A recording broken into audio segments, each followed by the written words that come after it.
दोस्तों हम सभी लोग लगातार देख रहे हैं कि हर बार मुद्दा आ रहा है पेपर लीक का। जी, चाहे वो नीट का पेपर लीक का बात हो, चाहे यूजीसी नेट का बात हो, किसी तरह का देश में हमेशा देखा जा रहा है पेपर लीक का। मतलब सही से तो एग्जाम कंडक्ट हो ही नहीं रहा है और सरकार बात कर रही है जीरो टॉलरेंस का। जी, हम 0.00 कुछ भी प्रॉब्लम होगा हम बर्दाश्त नहीं करेंगे।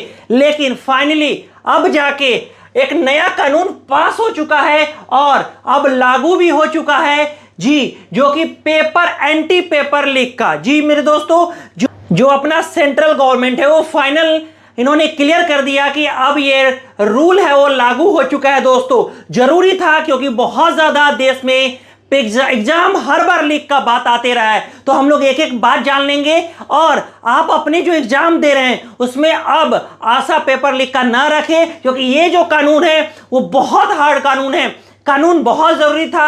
अगर कानून हार्ड होगा तो लोग चीजों को समझेंगे और ये गलत काम नहीं करेंगे।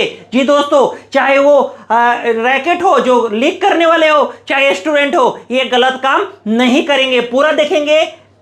सबसे पहला बात यही है कि अगर आप चोरी करने वाले या कराने वाले हैं तो बुरी तरह फंसेंगे। जी दोस्तों, और ये कौन कौन से एग्जाम्स पे एंटी पेपर लीक कानून लागू हुआ है उसका बात करेंगे। यूपीएससी, जी संघ लोक सेवा आयोग, जो यूपीएससी का ऑल इंडिया का एग्जाम होता है उस पर यह कानून लागू हुआ है। एसएससी, जी स्टाफ सिलेक्शन कमेटी, जो कर्मचारी चयन आयोग, इस पे जो रेलवे का आरआरबी पे हुआ है, और आईबीपीएस जो बैंक का एग्जाम होता है उस पे हुआ है, और एनटीए जी दोस्तों, एनटीए जितना एग्जाम कंडक्ट कराती है, चाहे वो नीट का बात हो, जी जो अभी मुद्दा चल रहा है, नीट का बात हो, चाहे अपना जेई मेन का बात हो, चाहे जेई एडवांस का बात हो, किसी भी एग्जाम को जो एनटीए कराती है, नेशनल टेस्टिंग एजेंसी, वो इस कानून के अंदर में आएंगे और आप बुरी तरह फंसेंगे। दोस्तों ये चीज ध्यान में रखना है। एंटी पेपर लीक कानून की अधिसूचना जारी। परीक्षा में इन गड़बड़ियों को माना जाएगा अपराध। जी, अब अपराध करेंगे आप अगर ऐसा काम करेंगे तो। जी, चाहे कोई भी हो, किसी भी परीक्षा का प्रश्न पत्र लीक या आंसर लीक करना, ठीक है दोस्तों। तो लगभग इंडिया के सारे एग्जाम ये एंटी बिल, जो एंटी चोरी वाला बात है, इसमें आ जाएगा, सारे आ जाएगा। प्रश्न पत्र या आंसर लीक करने के किसी के साथ सम्मिलित होना, जी अगर आप शामिल भी होंगे तो आप बुरी तरह फंसेंगे, तो ये चीज नहीं करना है। किसी के साथ भी शामिल होंगे तो फंसना जायज है आपका।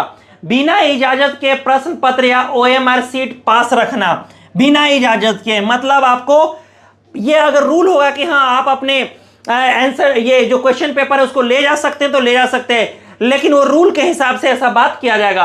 परीक्षा में किसी भी जवाब लिखने के लिए मदद लेना, समझ रहे हो, जैसे नहीं आजकल देखते हैं हम लोग कि किसी भी तरीके से जो बातें आ रही है कि इलेक्ट्रॉनिक्स डिवाइस से वो लिख ले रहे हैं, इस सब में आपको प्रॉब्लम आएगी। अभ्यर्थी को डायरेक्ट या इनडायरेक्ट तरीके से मदद, अभ्यर्थी मतलब स्टूडेंट को डायरेक्ट या इनडायरेक्ट स्टूडेंट को मदद होगा, वो कानून अपराध के आप दायरे में आ जाएंगे। आंसर सीट ओएमआर सीट के साथ छेड़छाड़ करना, समझ रहे हो, छेड़छाड़ करोगे उसमें भी फंसोगे। कॉपियों के मूल्यांकन में बिना इजाजत छेड़छाड़ करना, बात को समझ रहे होगे। सरकारी एजेंसी की तय परीक्षा के मानकों को उल्लंघन करना, जैसे एग्जाम कंडक्ट कराने के जो रूल्स होते हैं उसमें अगर कोई भी आप तंग करेंगे तो आप फंसे जाएंगे। दोस्तों पूरा ध्यान से देखेंगे। अब सजा देखते हैं। एंटी पेपर लीक कानून में क्या है प्रावधान, सजा आपको क्या मिलेगा अगर आप गलत काम करेंगे तो।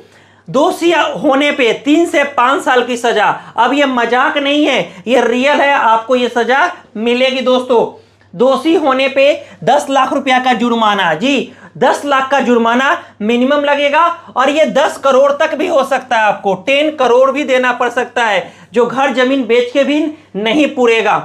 संगठित अपराध पर 5 से 10 साल की ही सजा। संगठित अपराध पर 1 करोड़ का जुर्माना। दोस्त 1 करोड़ का भी जुर्माना आपको लग सकता है। जांच एजेंसी को प्रॉपर्टी जब्त कुर्सी का अधिकार, मतलब जैसे जो जांच सीबीआई होगा वो आपको कुर्सी जब्ती भी कर लेगा अगर आप गलत में फंसे जाएंगे तो। एजेंसी को अपराधी के खिलाफ एक्शन का अधिकार, समझ रहे हो ना। एजेंसी को, जैसे कि एनटीए है, अगर आपको पकड़ेगी तो आपको अधिकार है उसको पूरा क्लियर करने का, आपको जवाब देना पड़ेगा और आपके अगेंस्ट एक्शन जरूर लिया जाएगा। मैंने पूरा क्लियर किया आपको जो नए कानून आए हैं पेपर लीक के अगेंस्ट में। अगर आप कोई भी हो, चाहे आप स्टूडेंट हो या करने वाले हो, तो इसे बचे, ये चीज आप पूरा बंद रहेगा और अब आपका सारा एग्जाम सही समय पे सही तरीके से कंडक्ट होगा। अब सेंट्रल गवर्नमेंट पूरा इस चीज को आश्वासन दे रही है इस कानून को लाने के बाद। दोस्तों पूरा समझ गए होंगे, कोई डाउट रहा तो कमेंट करके भी क्वेश्चन आप पूछ सकते हैं। थैंक यू दोस्तों।